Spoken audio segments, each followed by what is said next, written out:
In my previous post, I talked about how I feel like Taylor Swift has found a way to change musical history that people have been talking about for over 50 years. Not just music history, but literature, learning, education, etc.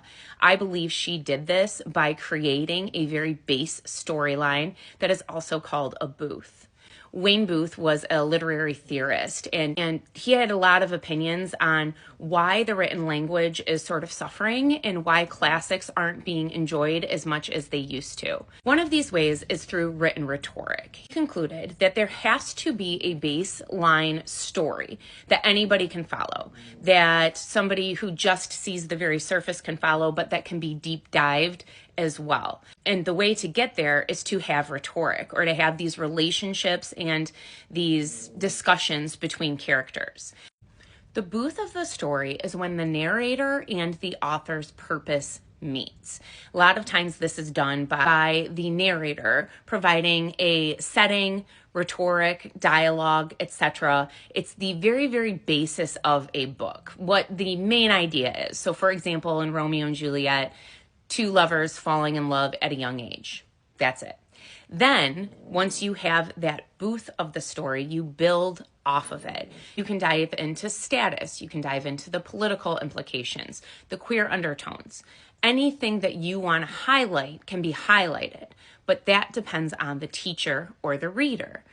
The booth remains the same. Now, Wayne Booth goes on to explain that you have to have a set of characters that are standard and that are constant. You can't have the narrator or the main person in the story just floating through people. Like, first they're dating them, then they're dating them, then they're dating them, then they're friends with them, then they go to the family thing. There has to be a consistent parallel of characters.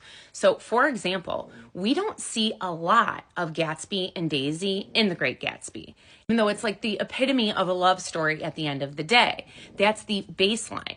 But we get glimpses of Daisy and Gatsby throughout the entire story, even without them interacting.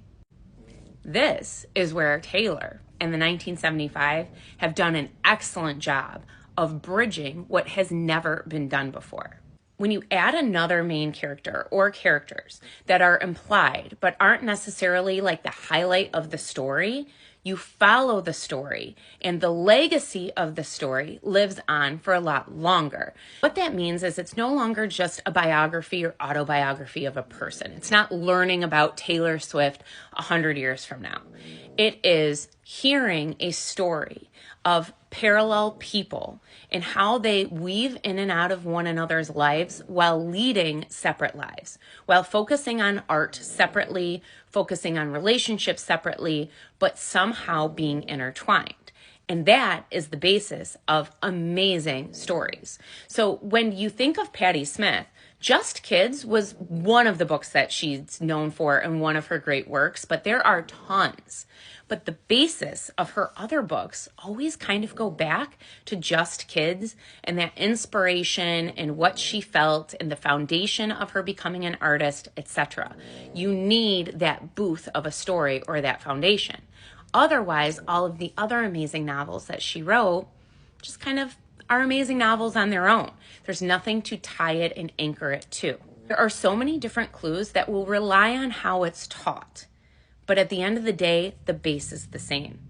Two unlike individuals, a square and a rectangle, trying to fit together, two unlike things, having a similar status, having a similar trajectory of their occupation, trying to create art, trying to provoke awareness, trying to highlight things that they think are wrong in the world and stand up for them.